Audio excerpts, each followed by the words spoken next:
Okay, so good morning, good afternoon, or good evening. I don't know when you'll be watching this, so I figured I'd cover all times of the day.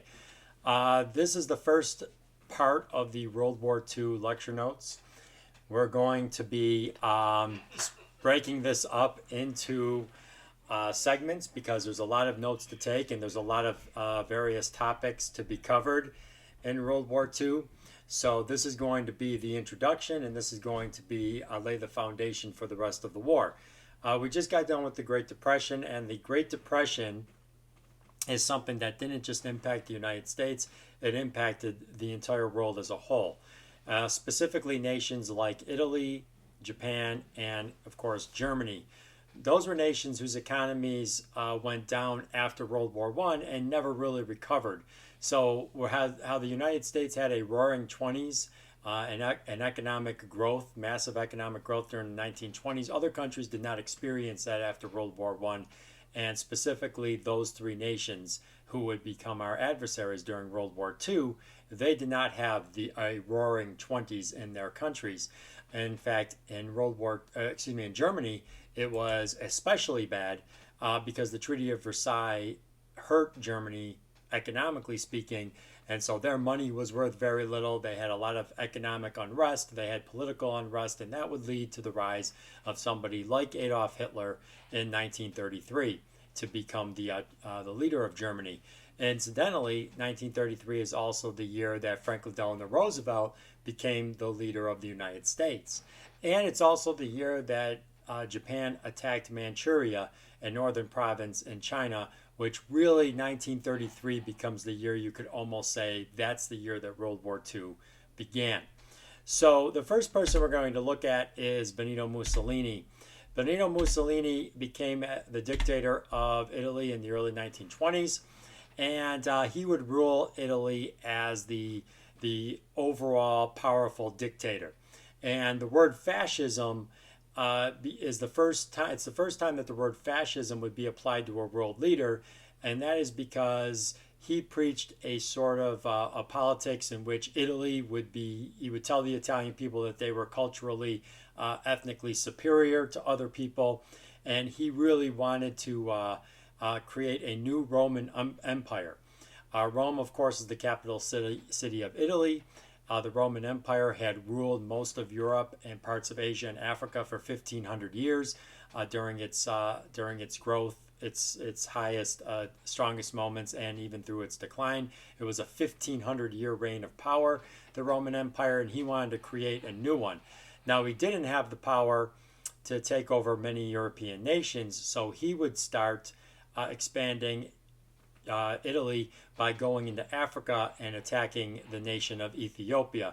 And that would be the start of the imperialistic side of his politics in expanding Italy into Africa and attacking the nation of Ethiopia. So Benito Mussolini would really set the foundation and the example that somebody like Adolf Hitler would look up to and aspire to be. I'm going to move at my pace because this is a video. You can pause it to catch up with your notes. So I am just going to keep moving along. Adolf Hitler, he would come to power, as I said, in 1933 in Germany. He fought in World War I. He achieved the rank of corporal, I believe was his highest rank in World War I. He was actually wounded in World War I.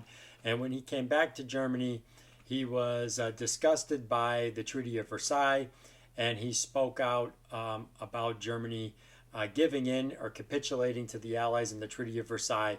But he also scapegoated the Jewish population as being at fault for Germany's problems. And he used that stereotyping and he used that scapegoating to rise to power. He was able to apply the blame or accuse the Jewish people as being a reason for Germany's problems. And one of the reasons for that was because the German ambassadors who signed the Treaty of Versailles happened to be Jewish, both of whom actually were assassinated, which just kind of proves how angry the German people were at the Treaty of Versailles and how willing they were to scapegoat a group of people in their country. He sought to unite the German-speaking people. At least that was his initial goal. that he told the world, which was to unite the German-speaking people. And since Germany had lost land after World War I, uniting the German-speaking people would mean taking back that land and therefore violating the Treaty of Versailles. Now, by violating the Treaty of Versailles, the Allied nations should have went to war with Germany much sooner than they did, because by breaking the rules, by breaking the Treaty of Versailles, it meant that the other nations, the only way that they could really punish Germany besides economic sanctions like refusing to trade with them would have been to bomb them or to attack them militarily. And they didn't do that. Instead, they would use a policy of appeasement towards Germany, which meant that they would give in to some of his demands to unite the German-speaking people, but that only empowered Hitler to keep doing more and more, violating the Treaty of Versailles more and more, until eventually we would have war, where there was no choice but for the Allied nations to declare war on Germany. Also, there was the situation with the Jews in Germany, in which Adolf Hitler was slowly taking property from the Jewish people, taking away rights from the Jewish people, then rounding up Jewish people, putting them in the slave labor camps or putting them to work in factories, and then, of course, inevitably the final solution in which the the Jewish people were marked for extermination by the Nazis, and we would have the Holocaust. One of the other dictators that rose to power before World War II, after the death of Lenin in Russia, was Joseph Stalin.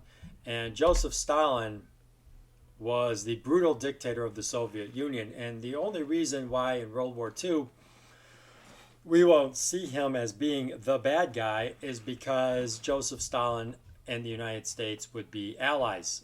Both of us had a common enemy, which was Adolf Hitler. Now, at first, Joseph Stalin tried to negotiate with Adolf Hitler and tried to work with Adolf Hitler. And in fact, both men attacked Poland at the same time. Both countries, Germany and the Soviet Union, attacked Poland at the same time. And they had an agreement, Hitler and Stalin, to split up Eastern Europe. Hitler broke that agreement, attacked the Soviet Union, and that's when the Soviet Union became enemies with Germany. And as long as the Soviet Union was enemies of Germany, the United States and Britain and the Allies would back the Soviet Union. So we were allies with the Soviet Union during World War II. As soon as World War II was over, though, we went back to being adversaries during something called the Cold War. So Joseph Stalin, though, was responsible for the death of millions of his own people. He was a brutal dictator and a bad guy in his own right. Hideki Tojo was the military leader of Japan. He would be the man who, I went a little too fast there. He would be the man who would order the attack on Pearl Harbor, which was our naval base in Hawaii, and that would be the attack that led us into World War II. Okay, Japan had an emperor, and their emperor was Emperor Hirohito. And Emperor Hirohito was actually, the ruler, you would say, of Japan, but he abdicated his power to other people. And in this case, he abdicated his power to the military. Hideki Tojo was not the first military dictator of Japan, but when he came to power near the beginning of World War II for us, so late 1930s, early 1940s, when he rose to power, he was the one who agreed to joining Germany as one of the Axis powers. The Axis powers would be Germany, Italy, and Japan, and he was the one who ordered the attack on Pearl Harbor, which brought us into the war. So the Axis powers would be Italy, Germany, and Japan. Okay, so I mentioned this before. The way that we dealt with Adolf Hitler at the beginning of the war was through appeasement. And in the pictures that you see on this slide, you have Neville Chamberlain up in the upper right-hand corner. He was the Prime Minister of England, shaking hands with Hitler. And then in the bottom picture, you have a picture of Neville Chamberlain waving an agreement in the air when he had returned to Britain, in which he had made an agreement with Hitler, where if they allowed Hitler to unite all the German-speaking people from other countries, and in this case it would be an area of land known as the Sudetenland in Czechoslovakia, that if Hitler was given that land, Hitler agreed that he wouldn't try to expand or take over anything else. So to get to just clarify this point, you had England negotiating away a piece of Czechoslovakia known as the Sudetenland and giving that to Adolf Hitler and saying to Adolf Hitler, if we give you this part of Czechoslovakia, you won't take anything else, right? And Adolf Hitler said, oh, sure, I won't take anything else. And so that was agreed upon. And when Neville Chamberlain returned to England, he lifted up the agreement and said, I've achieved peace in our time. I've achieved peace in our time. That was the quote.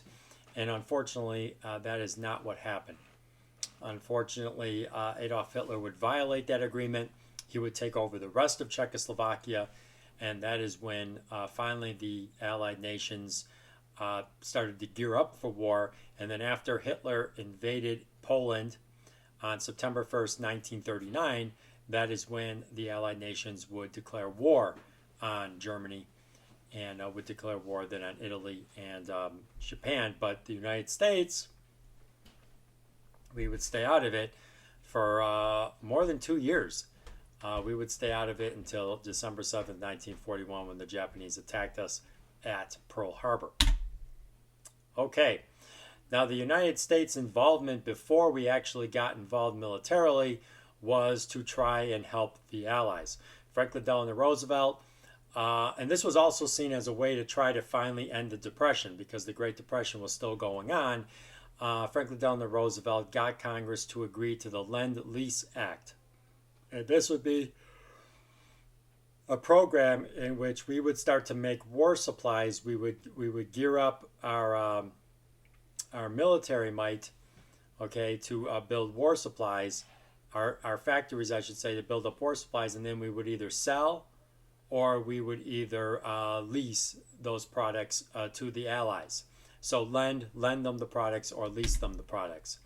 And what this did was, first of all, it put the United States clearly on the side of the Allies because we were making these weapons specifically for them.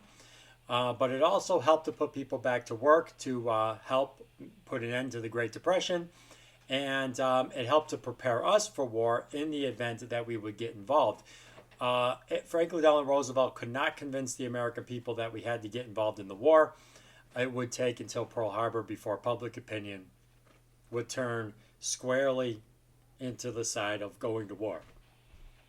Okay, so the Lend-Lease Act, again, that's, like I said, this helped to end the Great Depression, and it helped to get us ready for war. Okay, we're going to stop there today. All right, so the next time we pick up the notes will be to get us involved in the war. So the next notes will be Pearl Harbor and then moving on. So until that time, make sure you have your notes caught up. Make sure that you are keeping up with your Google Classroom assignments. And that's it. Hopefully, I mean, maybe if you're not on Google Classroom, if you're doing packet work, you still have access to this video. If you did, great. This will just help you to keep caught up with that. And again, if you're doing Google Classroom, make sure you stay caught up. So this was the end of video number 1, and I'll see you for video number 2. Stay healthy, everyone.